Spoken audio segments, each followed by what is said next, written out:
बाई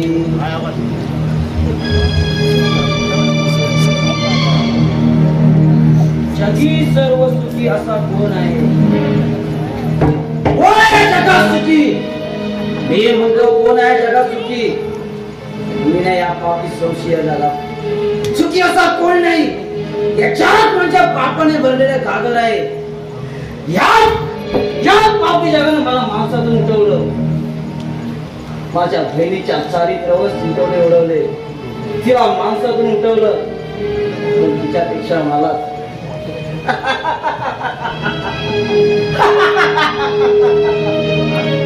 मला वेडा म्हणतात. मी वेडा आहे. मी वेडा. मी वेडा नाही. वेडा नाही. तो लोक मला वेडा म्हणतात. तुम्ही कशाला आला तिथं?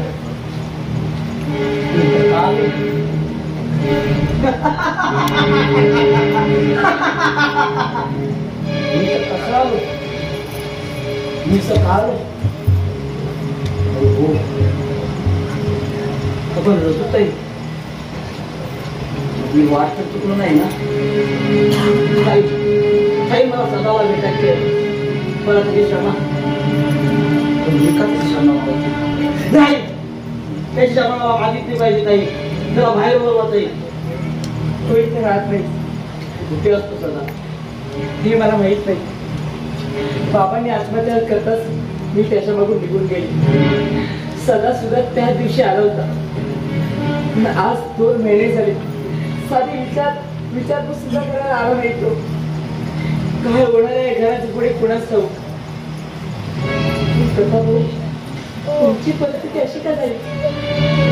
काय तुमचा चेहरा आणि काय हा अवतार? वेडा. मी वेडासारखा बोलतो. तुम्हाला सुद्धा म्हणायचं मी वेडा नाही. हे मला जग वेडा म्हणू लागलाय.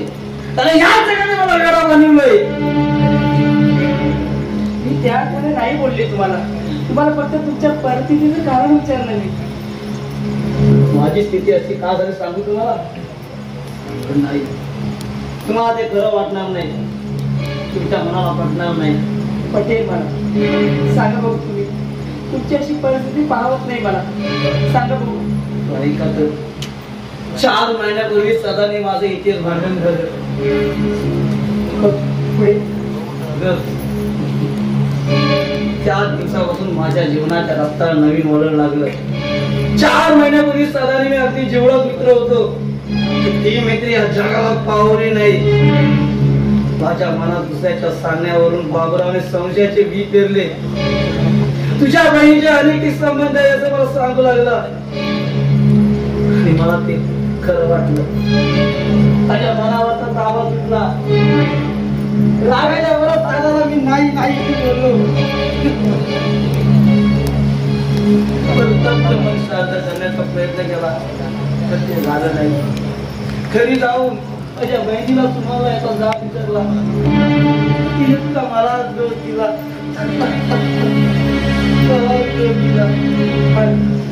पुढे काय झालं? पुढे मीच या गोष्टीबद्दल काही विचार केला नाही. पण आज दिवसापूर्वीच्या हरामखोर नरेश म्हणजे पाटलांचा जीव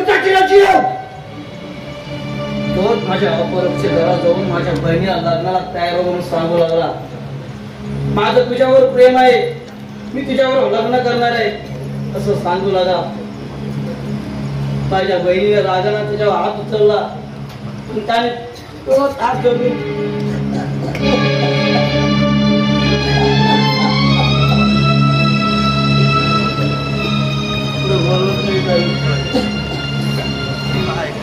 वरून आला माझा. सावकाश सांगा. पण माझी अशी उत्कंठ वाढवू नका. सांगा. कोणी नाही याचा फायदा घेऊन त्याला आपली लासना पूर्ण केली आणि तो निघून गेला. त्याला माझ्या बहिणीला जगातून उठवलं. तुला नाहीचं केलं. अवघ्या 4 दिवसांचा निर्गुण काळाचा खेळ झाला. माझी आता राखीचं वातावरण कधी दिसणार नाही. कधी दिसत नाही. तुम्हाला कोणी सांगितली? माझ्या घरी मरणाचा धक्का वाचून सांगितली. त्या दिवसापासून त्या घरात शोधतोय मी. माझ्या हातात तरी सापडत नाही. जर कधी माझ्या हातात नाही आलं त्याला सुद्धा मी सर्वांचा रस्ता खुला करणार आहे. भारतात नाही भागायला गेलो तरी मला रामाचा सूड घेणार मी. असं रस्त्याला चालत गेलं तर लोक वेळा म्हणतात. त्यांना हल्ली तिलाच येते माझी. का त्यांनी वेळा आहे ना. त्यांनी वेळा नाही. हे जग मला वेळा म्हणले. या जगाला मी ओळखून सांगणार आहे की मी वेळा नाही. मला माझ्या बहिणीच्या मृत्यूने वेळा केलाय. मला सूड घ्यायचा सूड. त्यामुळे मला स्वतःची माफी मागितली पाहिजे. कुठे असतो सदा माझ्याकडे असतो. इथून रागाने गेल्यापासून माझ्याच घरी असतो. असं वेड्यासारखा वेडा. मी वेळासारखा बोलतो.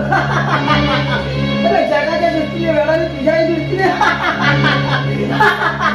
आणि तुझ्याही दृष्टीने वेळा.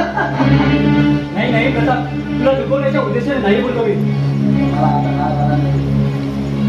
पूर्वीचा प्रकार आता मी राहिलो नाही. मी माणसातच नाही, फक्त शरीराने माणूस आहे.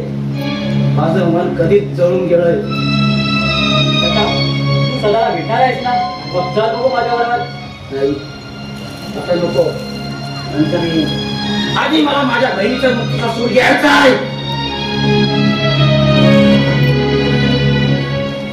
देवापुढे कुणाला जाता येत नाही असं म्हणतात ते काही खोटं नाही. बहिणीच्या अकाली मृत्यूने त्याच्या मनावर मोठा आघात झाला आहे. हा दिसत आहोत तुम्हाला विचारायचे. याला कारण नरेश सारखे समाजकंटक. हे समाजकंटक आपल्या संपत्तीच्या जोरावर आपल्या अमाप कोटे लपवण्याचा प्रयत्न करतात आणि त्यात यशस्वी सुद्धा होतात. बरं सदरा घेऊन येईल उद्या. एक दिवस नव्हे तर कायमचा राहण्याचा. त्याची काळजी तुम्हाला नको. ते त्याला कशी बुद्धी देऊ. ते कशाला पाहिजे. मी घेऊन येईन त्याला. बरं येतो मी.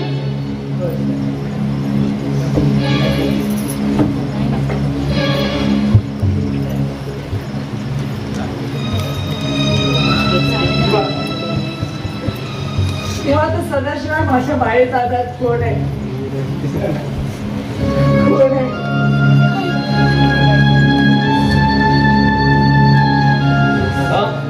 इतर बाहेर मिली वाटतं.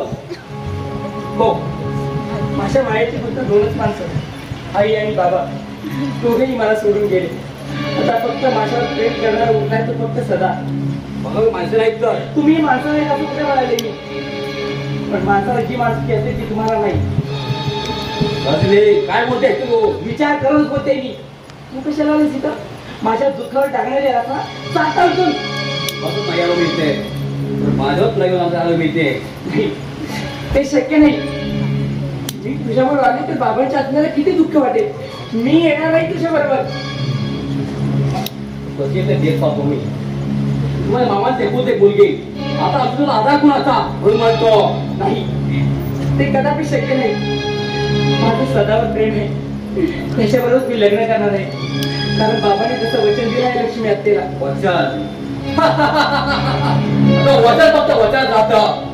जे बाबांनी दिल्या असत्या दोघे सोबत झाली. आता कसं आहे वचन. हे तूच बोलतोयस ना. यामुळे त्या दोघांच्या पवित्र आत्म्याला किती दुःख वाटेल. त्यांच्यात काय तुझ्या डोळ्याचे माहीत शब्द तर सदा प्रेम आहे तुझं. एक स्वामी म्हणा तिचा तू. तुझं काय म्हणणं आहे.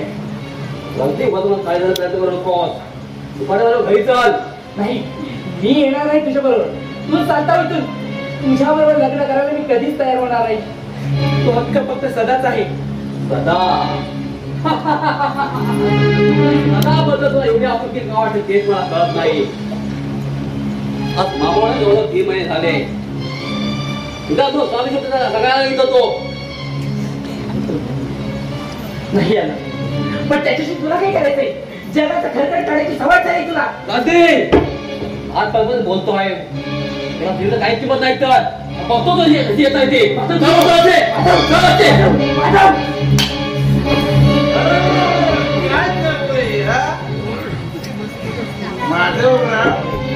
काय आहे प्रकरण ना. आणि आपला गाल लाल लाल काय झाला. लाल लाल गाल काय झालं बापू बाबूराव मला बोलतात तुम्ही कोणाला म्हणजे तुम्हाला कमालच झाली हा बाबूराव कोण कामा बोला मी तोंड सांभाळूनच बोलते हो पण तुमच्या या सुटलेला दिव्याला रजनीने चांगलाच रकाम झालेला दिसतोय चला ते झालं बाबूराव काय बोलता तुम्ही हो मी तोंड सांभाळून बोलते हो कमाल झाली म्हणजे काय मला शरम असती तरी बेशरमाची भाषा केली असती का ते जाऊ द्या माझ्या पैशाचं काय केलं ते पैसे कोणते पैसे हो तुम्ही देणार होतात ना हो एवढंच विसरलात हो आज या गोष्टीला 4 महिने झाले नरेश आम्ही तुम्ही देणार होतात ना आणि माझ्यावर आज मला पण आता हात भट्टीचा धंदा चालू करायचा माझ्याकडे ते गिरायक आहेत पण तुमच्याकडे पण चापच गिरायक द्या म्हणजे झालं आणि हो तुम्ही आपला हाताला तुमच्या जीवन मरणाचा प्रश्न बरं बरं मी काय कोण ठीक आहे मी आपलं निघतो पण तुम्ही हाताला तुमच्या जीवन मरणाचा प्रश्न काल लहान झाला तरी चालेल पण छान सोडू नको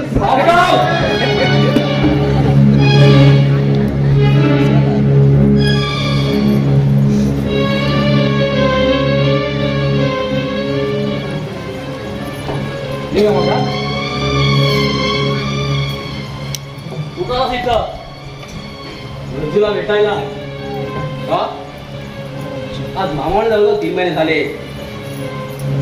इतके दिवस अजून झाले आणि आजच रागावला असेल तो आता त्याचा राग गेला म्हणून आला रमाकांत तुम्ही बोलू नको आमचा खाती प्रश्न आहे यामुळे मला तो अधिकार नाही जाऊ शकतो मी जाण्यासाठी तू तर रागावू नकोस हे बाळ तुझा नाही रमाकांत त्याला आवडतो त्याला चालता हो म्हणून सांगायला तू काही या घराचा मालक नाही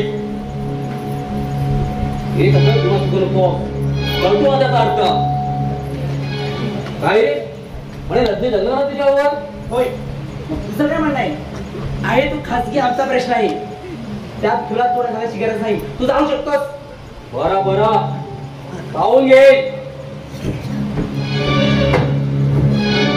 माझं माणूस नाही सैतान कमालाही त्याची बरं मी सुद्धा येतो तू कुठे चाललास कुठे म्हणजे माझ्या घरी येतो मी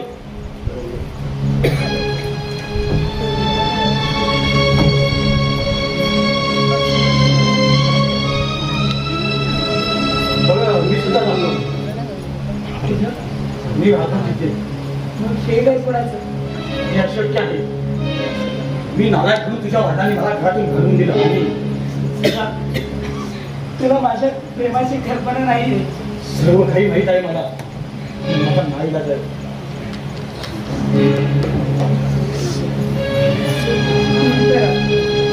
मी लग्न करणार आहे तुझ्या बरोबर वचन बाबांना पूर्ण करता आलं नाही ते मी करणार आहे राहणार ना तुझं देणार ना मला माईचा आधार सांग ना करणार ना माझी लग्न तुझं आणि माझं लग्न होणं आता शक्य नाही काय बोलतोस तू दादा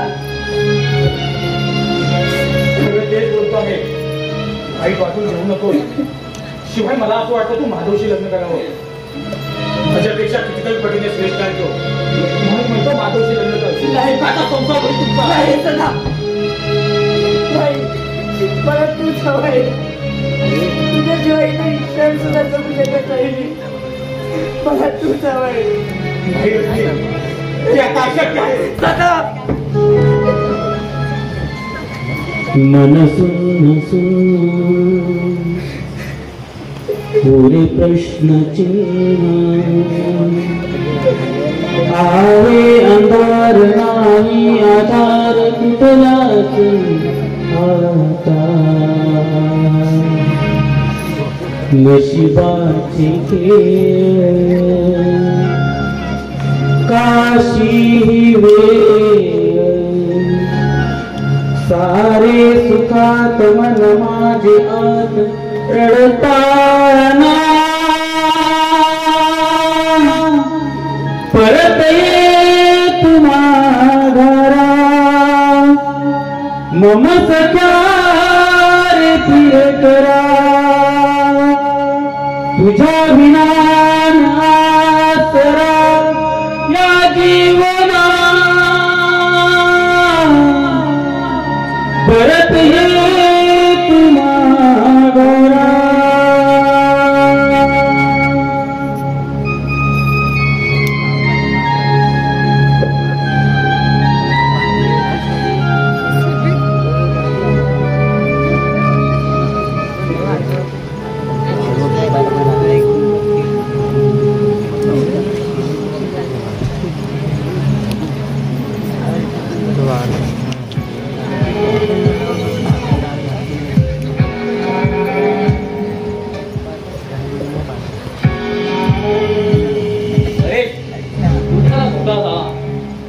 निघून गेले. अरे जाऊन जाऊन जाणार कुठे, आज ना उद्या मिळतीलच. पण मला या दोघांचा आता पिकाला लावायचा आहे. मग स्वतः माझ्यावर देवी पिसर लावा येतो. तुला काय बोलायचं आहे ते लवकर बोल. अरे तो प्रताप मला सारखा शोधत आहे, पण मी पण काही कच्च्या गुरुचा चेला नाही. तसाच जर तो माझ्या अंगावर आला तर माझ्या जिगरी दोस्ता, जोपर्यंत तुझी आणि माझी दोस्ती आहे तोवर असे 1000 प्रताप आले तरी डगमगणार नाही. लवकर, उशीर होतोय मला. हा माळी पाहून येतो.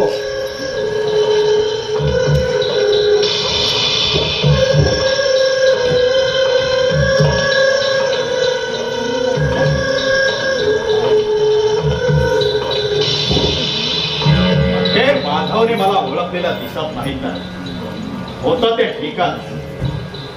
15 दिवसापूर्वी मी सुवनला लग्नाची मागणी घातली, पण तिने लग्नाला साफ नकार दिला. मी माझी राक्षसी लालसा तिच्याकडून पूर्ण घेतली आणि माझ्या मनाची तृप्ती केली. आज या गोष्टीला 8 दिवस झाले नाहीत, तोच तिने स्वर्गाची वाट ठेवली. एका अर्थाने एक पाप लपलं गेलं. आता फक्त या रजनीची शिकार साधायची आहे मला, आणि त्याच संधीची वाट पाहतोय मी.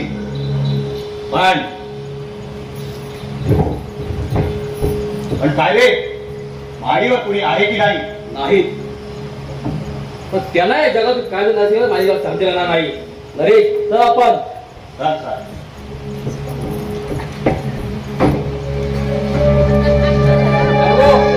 कुठलं का तुमचे? माझे कुठले असतील, पण तुमचे तर शाबूत आहे तर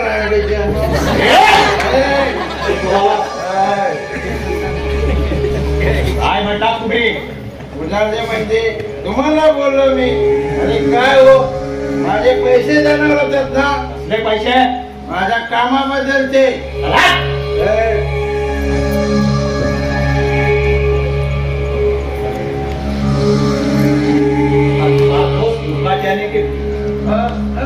तुला यश चालणार.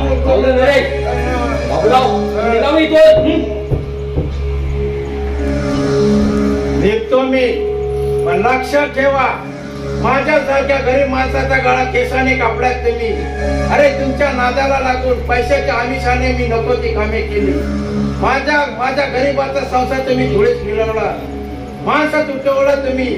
अरे तुमच्या नादाला लागून मी नको ती कामं केली, पण आज माझे डोळे उघडले. तुम्ही केलेले आजपर्यंत सर्व कृष्ण कृत्य जगासमोर नाही आणले तर नावाचा बाबूराव नाही, समजलं ना?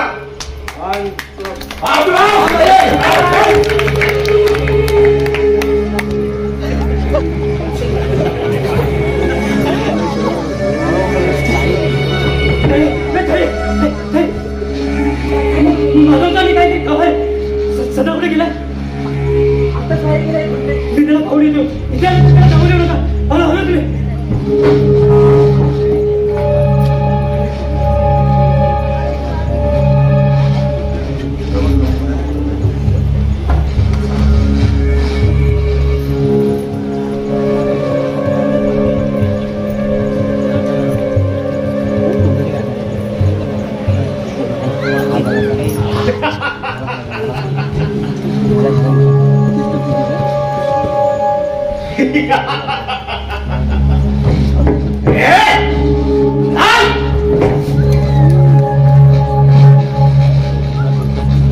रजनी नाव उच्चारतात मनातल्या कोपऱ्यात गुदगुदल्या होऊ लागल्या. रजनी नरेश जाता उठून. त्या सदाला जा म्हणून सांगतेस म्हणून मला सांगतेस की काय? पण तो मी नव्हे आणि तशी जर तुझी समजूत असेल तर साप चुकीची आहे.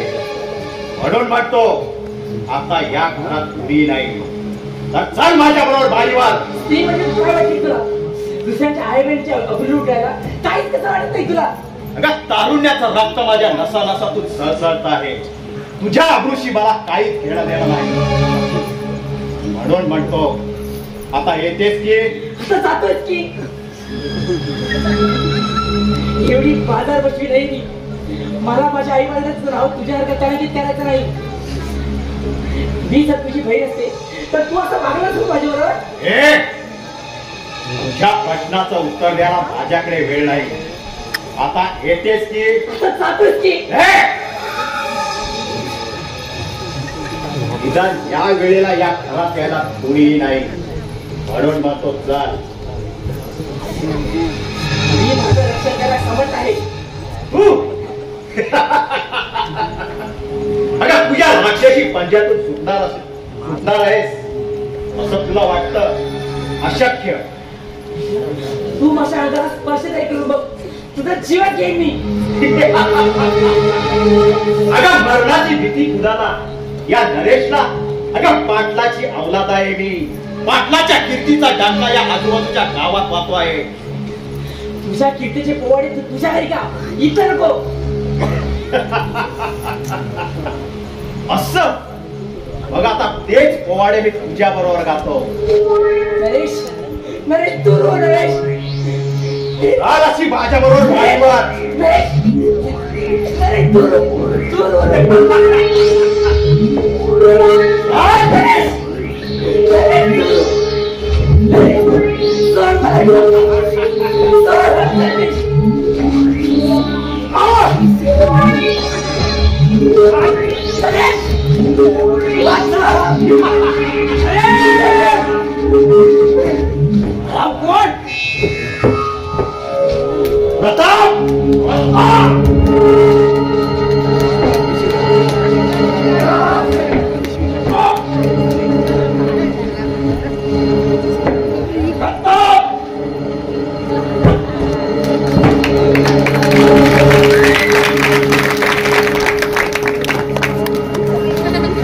माझ्या बहिणीच्या मृत्यूला कारणीभूत तूच नाही का? पापी माणसा, माझ्या बहिणीच्या मृत्यूचा सूर्य चालली.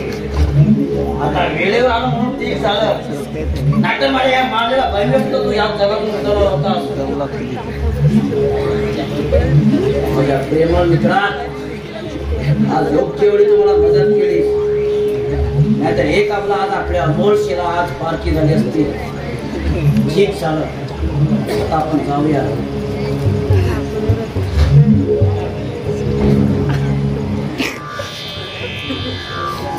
हा जर मुद्दा हा इथे टाकून गेलो तर माझ्या वीर अपराधी सदावर रजूवर आरोप यायचा नाही. खून मी केलाय, माझी मला झाली पाहिजे, मलाच झाली पाहिजे. कारण आता या जगात जगून काय उपयोग? कोण आहे माझं? हे जगाच्या दृष्टीने वेडा ठरलोय आणि आता कुणी? कारण मी खून केलाय.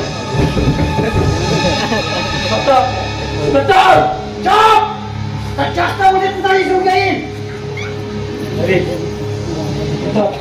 काय केलं ते प्रताप? योग्य तेच केलं मी. समाजाला पैशांच्या स्वाधीन करूया. टमाट्यावर टाकू द्या. काय मला क्षमा करा. एक वेळ नाव बसवलं, मला क्षमा करा. त्याने शेण खा म्हणून सांगितलं आणि तो खाल्लास. त्याला खाला की बसल्याशिवाय याचा उन्मत्तपणा कमी येणार नाही.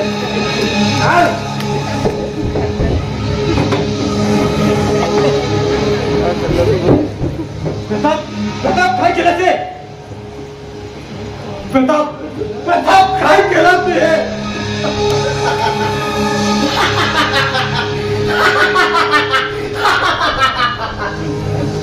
दादा, घाबरू नको. योग्य तेच केलं मी. फार चांगली गोष्ट केली मी. माझ्या बहिणीच्या अमृताला या नाराजा मला स्वर्गाचा रस्ता खुला केलाय.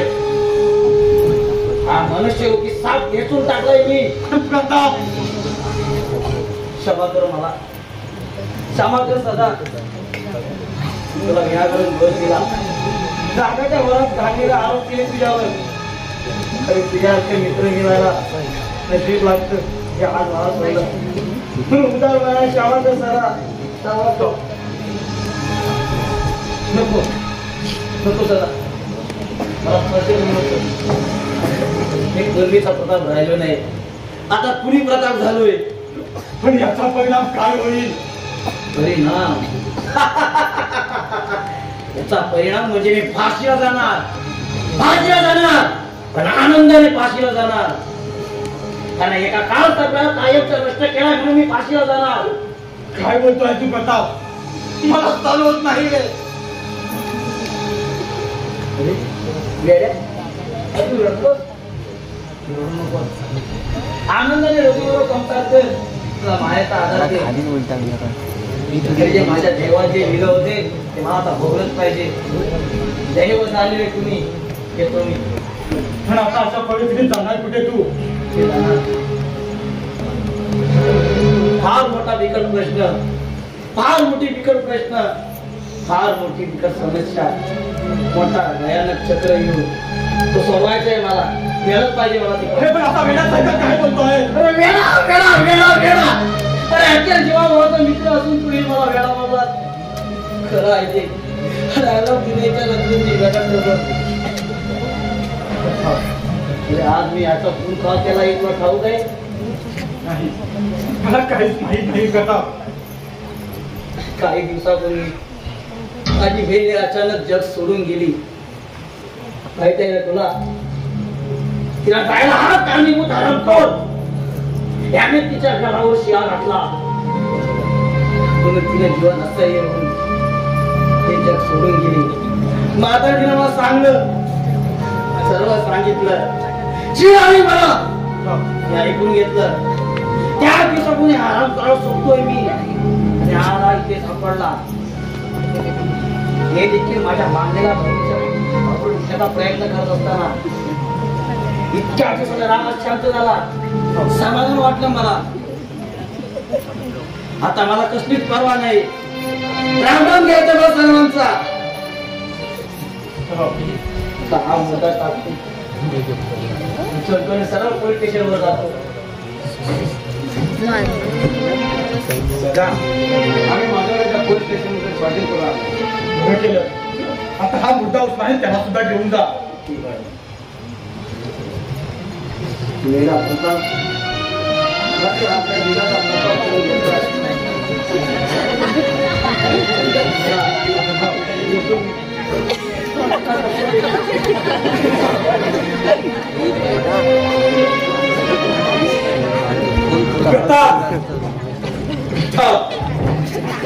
काय केलं तुम्ही? खवडे तेच केलं. फार भयंकर केलं तू. प्रताप प्रताप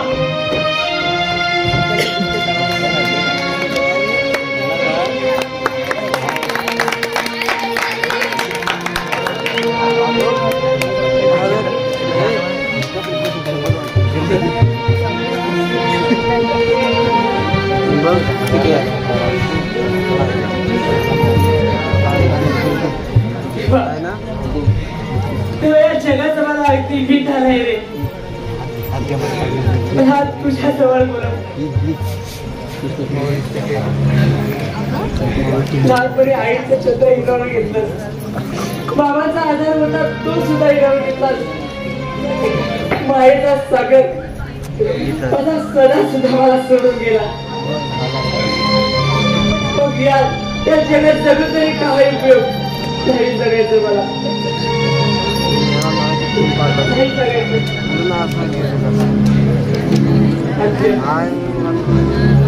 आता मी चुकले असेल तर माफ कर.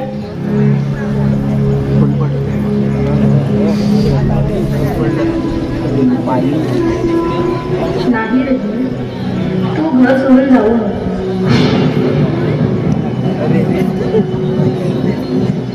तू कुठेही चुकलेली मला तुला भेटायला जरूर परत यावे.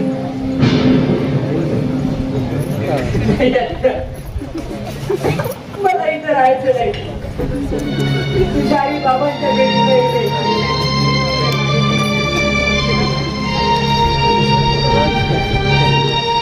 माझ्यापर्यंत राहा.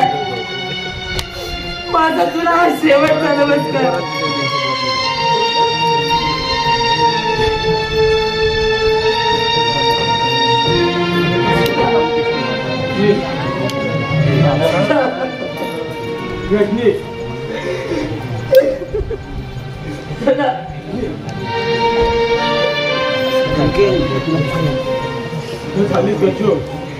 देवाच्या घरी कुठे जाऊ देणार नाही. मग त्यांनी सर्व काही सांगितलंय मला. आता कुठे मला सोडून जाऊ नको. ही इच्छा मला पूर्ण करायची आहे. मामाचा भूत आपल्यास मला शांती द्यायची आहे. सदा सदा